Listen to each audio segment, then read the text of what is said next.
बसून बोलण्याची परवानगी मागतो. आजचे सर्व आजचे आपले विजेते इथे जमलेले सगळे पालक, शिक्षण क्षेत्रातील कार्यकर्ते, हरीश भोकले आणि त्यांची सगळे टीम, माझे गुरुकुले मित्र कुमार सत्तरजी आणि सर्व, हा एक असा छान सोहळा आहे, पालकांचा सोहळा आहे. आणि पालक मुलीकडे सध्या खूप गरज झालेली आहे त्यांच्याकडे बघण्याची, कारण ते फार त्रस्त पालक आहेत सगळे. मुलांना आधी शाळेत तयार करा, गृहपाठ करून द्या, डबा करा, हे सगळं आहे. आणि मग तो पुढे लिहिलं होते की नाही, त्याला नोकरी लागते की नाही, त्याला बालपुसांनी मिळते की नाही, तिचं आपलं बघते की नाही, असं सगळं चिंता आहे तो. आणि शेजाऱ्याची स्पर्धा असते, शेजाऱ्याची की त्यांचं मुलं पुढे गेला, आपल्या मागे राहिला, असं होऊ नये. त्यामुळे आजचे पालक म्हणजे त्रस्त आहेत. मला 10वी-12वीचे पालक चेहऱ्यावरून ओळखू येतात.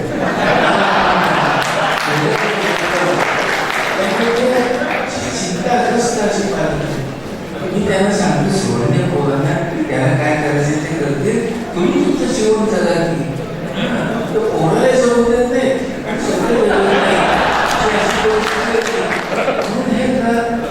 पालकांच्या मध्ये जरा जागृती निर्माण झाली आणि त्यांचे जसे मेळावा बनवलं ते अंदाज याच्यात काही जागृती झाली तर त्या बिचाऱ्या पोरांवर ताण करून दिलं असं मला वाटतं. म्हणून हा सगळा पालक आणि आपल्या सगळं जो काय आहे, मला आश्चर्य वाटतं असं की ते 12वीचे पहिले आलेले त्यांच्या पालकांच्या मुलाकडे दाखवले तर त्या वेळेला जे सगळ्यात पैसे मिळते असं काही सगळ्यांना जायचं असायचं. आता आमच्या वेळेला होतं त्याच्या आधी इंजिनिअरिंग सिव्हिल लॉ होता, नंतर सिव्हिलला पण विचार केला, आता कॉम्प्युटर लाख रुपये पगार महिना याहून जास्त असं तिकडं सगळं. त्यामुळे मुलांनी काय व्हावं असं वाटतं, कॉम्प्युटर इंजिनियर. तर हे मी असं म्हटलं कोणा तरी की आपला मुलगा चांगला माणूस व्हावा, असं कोणाला काय नाही वाटत. चांगला माणूस व्हावा, सहृदय असावा, दुसऱ्यांना मदत करणारा असावा, कधी मोठ्या न बोलणारा असावा, साधा असावा, साधं सुद्धा राहणे असावे, अशी एक्सप्रेसिव्ह असावी त्याला आवड. असं का नाही समजलं आपण आपली इच्छा व्यक्त करत. कारण आपल्याला शेजारचं माणूस दिसत असतं किंवा सोसायटीतले माणूस दिसत, त्यांच्यासारखं 1 BHK मध्ये आपण राहतो, 2 BHK मध्ये किंवा 3 BHK मध्ये गेला पाहिजे, त्या मल्टी स्टोरेजच्या मध्ये एकदम टॉप वर जाऊन बसला पाहिजे, असं काहीतरी सगळं स्वप्न आहे. आणि ही स्वप्न सगळा भलं असतो हे आपल्याला कळून चुकलेलं आहे.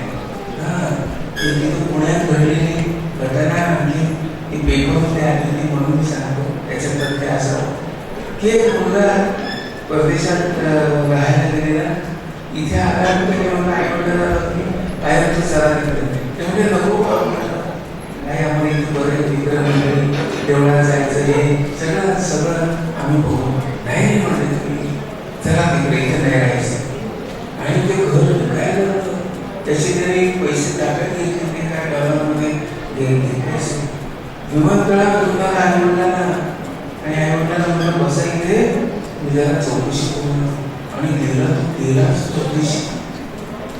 नंतर लोक यांच्या होती जमले. आता त्यांना जायचं कुठे तर घर सुद्धा राहिले, अशी परिस्थिती. असा मुलगा बापरे, मला ते मुलाचा आशीर्वाद.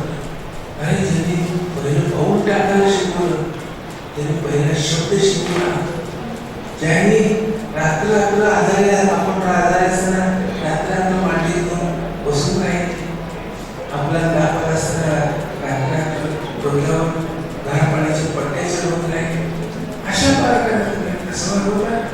आता ही एक एक्स्ट्रीम आहे असं कोणी म्हणेल, घराघरात त्याचीच आवडते. कधी गेलो की मग त्या कुठल्या तरी खोलीत आई किंवा वडील मागायला पडलेले असतात, त्यांना काही त्या घरामध्ये आलेल्या लोकांची ओळख करून दिली जाईलच असं काही नाही. ती एक आडगळ असते, ती खोली म्हणजे एक आडगळीची खोली असते. अरे बापरे, अशी परिस्थिती आहे. झेनच्या ह्याच्यामधली गोष्ट आहे की एक असा अडगळ झालेला पालक होता. आणखी त्याच्या मुलाने काय केलं की त्याला मारायचं ठरवलं. मारायचं म्हणजे कसं की शवपेटी झाली आणि शवपेटीमध्ये त्याला घातलं आणि तिने एका कड्यावर घेऊन गेला. तर त्यातून टर्च कामा झाला. तो म्हणा काय उघडलं त्याने काय नाही मला तो टाकणार असे मला कळलं नाही पण मला तसंच टाक पेटी कशाला टाकतो म्हणला का पण तुझ्या मुलांना लागेल ना ती पेटी. आपण जे आई वडिलांची वापर ते मुलं त्याची ऑब्झर्वर असतात आणि ती कशी त्याच्याकडे बघत असतात त्याच्यावर आपल्याला काही कंट्रोल नाही. आणि ते सगळं मुलांना आपण तयार करतो. आपण काहीतरी असं घरात कोणी बायबलवर नाही म्हणून सांग खोटं बोलायला कोणी शिकवलं आम्हीच ना. आपण स्कूटरवर सोडायला घेऊन जातो पोळा सिग्नल लहान असं काहीतरी कोणाला कोणी शिकवलं आम्हीच. असे कितीतरी गोष्टी आहेत. टी व्ही पाहायला कोणी शिकवलं मोबाईल सगळं आम्ही शिकवलं. आणि आता जेव्हा त्याचे ते छंद वाढतात तेव्हा आम्ही त्याची तक्रार करायला सुरुवात कुठून झाली. आपण तसं राहणार त्या कोणाची संस्कृती सगळी वेगळी झाली. आमच्या मुक्तानामध्ये सायबर ॲडिक्ट आहे हे कॉम्प्युटर ॲडिक्ट आहे. ते इंटरनेटशिवाय चालत नाही. ते जर बंद असेल तर ते चिडचिड करतात हातपाय खेळच्या आपणतात फेऱ्या मारतात ते सगळं असं घरातल्या संसार उद्ध्वस्त होतो. अशी प्रत्येकाची बायको सोडून गेलेली आहे. मुलांची खेळायला वेळ नाही मुलांकडे लक्ष द्यायला वेळ नाही. काहींची मुलं बिघडलेली आहे. आता त्या समस्या निर्माण झालेल्या आहे. म्हणजे बघा ₹1,00,000-2 लाख रुपये महिना मिळवतोय आणि काय मिळालं हो हे मिळालं यातच आयुष्य मिळालं. म्हणून हा आपण एक असा समतोल साधण्याचा आत्ताचा आहे ते जीवन त्याच्यातल्या काही गोष्टी शिकवलं परंतु त्याचा आपण त्याच्या आहारी जायचं नाही असं आपण ठरवलं. म्हणून हा पालक शिक्षण खराच एक असा अतिशय जिव्हाळ्याचा विषय. एकूण शिक्षण हाच एक जिव्हाळ्याचा विषय. मला असं वाटतं की शिक्षण ही एक चुकलेला रस्ता आहे. हा चुकलेलीच वाटतं कशी काय हो एवढे सगळ्या शाळा उभ्या आहेत एवढे सगळे त्याच्यावर शाळेमध्ये एवढंच ते स्ट्रक्चर आहे. शिक्षणावर एवढे पैसे बजेटमध्ये मंजूर होतात असं वाट चुकलेली हो कशी काय अहो सगळे मुलं त्यांचा प्रत्येकाचा जीन्स वेगळे प्रत्येकाचा कल वेगळा आवडी वेगळा प्रत्येकाच्या घरातलं वातावरण वेगळं तरी सगळ्यांना एकच सिलेबस तरी त्याला सगळ्यांना एकच पुस्तकं आणि परीक्षा सुद्धा फक्त भूकंपट्टीची ते पुस्तक किती लक्षात ठेवतो त्याच्यावर तुम्हाला आणि तेही आकड्यामध्ये त्याचे असेसमेंट होते. अरे बापरे हे किती अवैज्ञानिक आहे. म्हणून प्रत्येकाचा कल लक्षात घेतला पाहिजे. मला शाळेमध्ये काही लक्षात राहायचं नाही आणि स्पेलिंग पाठवायची नाही पाढे पाठवायचे नाही. तो गेराचा पाढा तर असं यमराजासारखं आणि ते चक्रवाढी व्यास तर असं हातात असं बाहेर दिवस चक्रवाढी मी जन्मात परत कधी कर्ज दिलं नाही का दिलं चक्रवाढी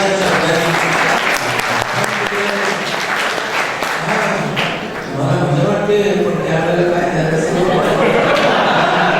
म्हणून हे सगळं कशासाठी एकूण स्वतःला कुठल्या गावी कोणाशी तरी किती सारी लढाई माझ्या जीवनाशी काय संबंध काय संबंध म्हणून मला इथे सगळ्या चुकलेला मुलापासून सुरुवात केली पाहिजे त्याच्या शिक्षणाची. मुलाला वाढवणं नाही मुलांसहित वाढणं हा आपण करण्याचा इच्छुक करू शकतो.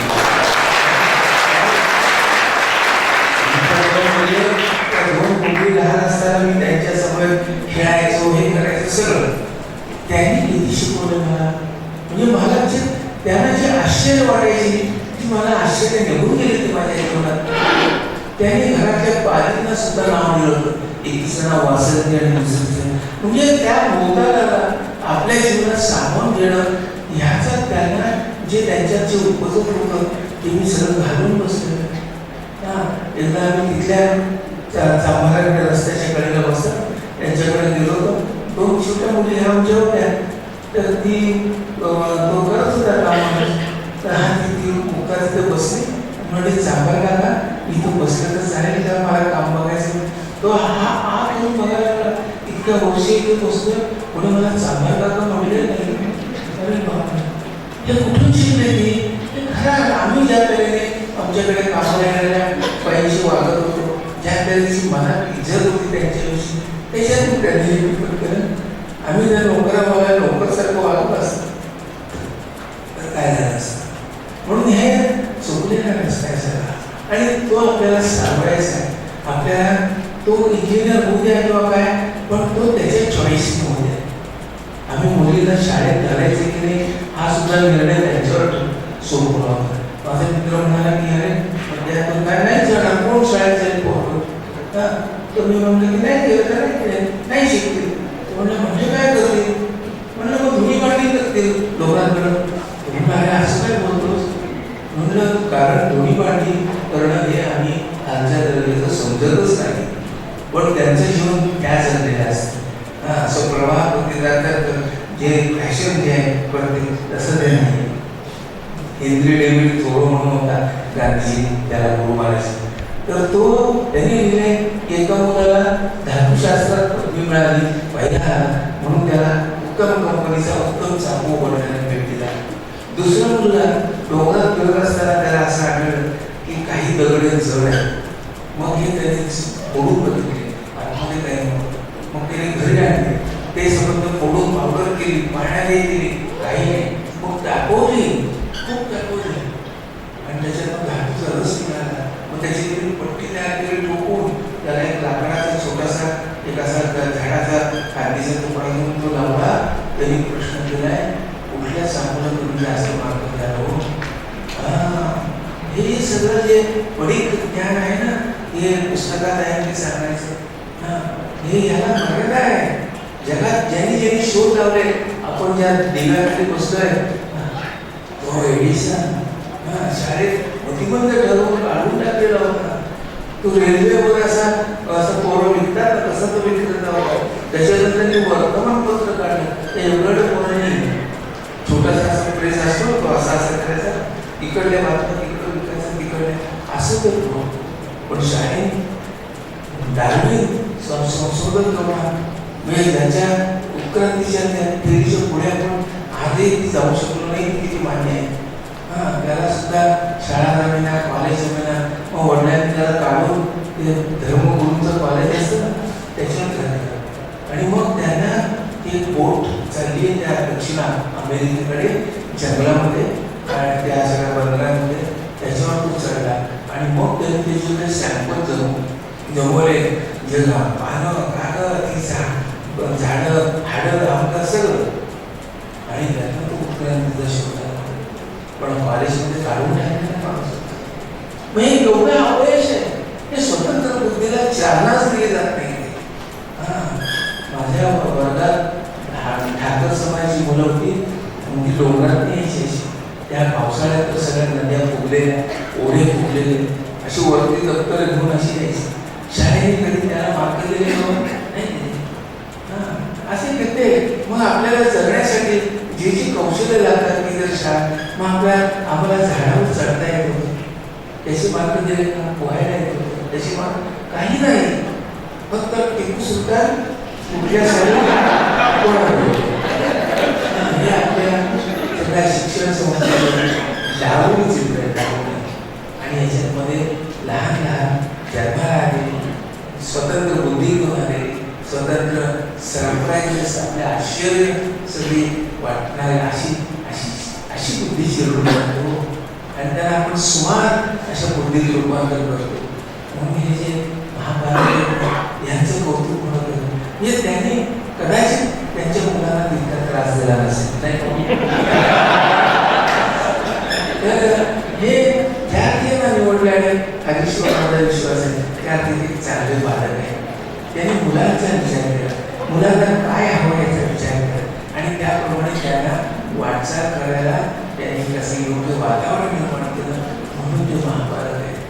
म्हणून आपण किती काळ डिपेंडंट ठेवायचं हातावर अवलंबून तर लवकरात लवकर पोरांना त्यांचे निर्णय त्यांनी घ्यावे आणि ते सोसावं त्यांनी. आता अभ्यास नाही करत, माझ्याकडे कोणी येतात असं अभ्यास नाही म्हणजे नाही करत तर नापास होईल. नापास झाल्यानंतर तो कदाचित शिकेल ना त्याच्यात की आपल्याला या रस्त्यात जायचं नाही, या रस्त्यात तुम्ही किती बाहेर सांगितलं त्याचा उपयोग काय. एकदा त्याला अनुभव येऊ द्या, कमी मार्क पडू द्या, वर्गातली प्रतिष्ठा जाते. जी मुलगी आपल्याकडे अशी बघत असते ती अशी बघायला असं म्हणून ते आहे ते नाही. आपण म्हणून तो अभ्यास करायचा. नंतर आपण त्याला पोषक असेल असं काही वातावरण करूया. मला असं वाटतं की मी आताचा पालक असतो ना तुम्ही एखादं छोटंसं सूक्ष्मदर्शी घरात आणलं असतं आणि त्या सूक्ष्मदर्शकाखाली काय मजा की दाखवलं असतं. पाण्याचा थेट घेऊन मी माझ्या त्या नातीला किंवा नातवाला सांगितलं असतं आणि याच्यात काय प्राणी करत आम्ही सगळ्यात मोठा असं एक बोर्ड केला असता, त्याच्यावर रोज काही ना काही आपण चिंतारायचं असा काहीतरी बोर्ड केला असता. कदाचित आम्ही आमच्या घराच्या आसपासचा त्या एका परिसराचा आम्ही नकाशा तयार केला असता. त्या नकाशामध्ये घर, त्याच्यामध्ये झाडं, त्याच्या झाडांची नावं ही सगळी कदाचित आम्ही नोंदली असते. असे कित्येक मला अशा कल्पना येतात की ज्या आपण केलं तर त्या मुलांना वेगवेगळ्या टीव्हीकडे फिरकणार नाही, ते त्या मोबाईल आणि हे याच्याकडे फिरकणार नाही. इतकं क्रिएटिव्ह, इतकं उत्तम असं काहीतरी आपण जर घर निर्माण केलं तर काय फरक पडतोय.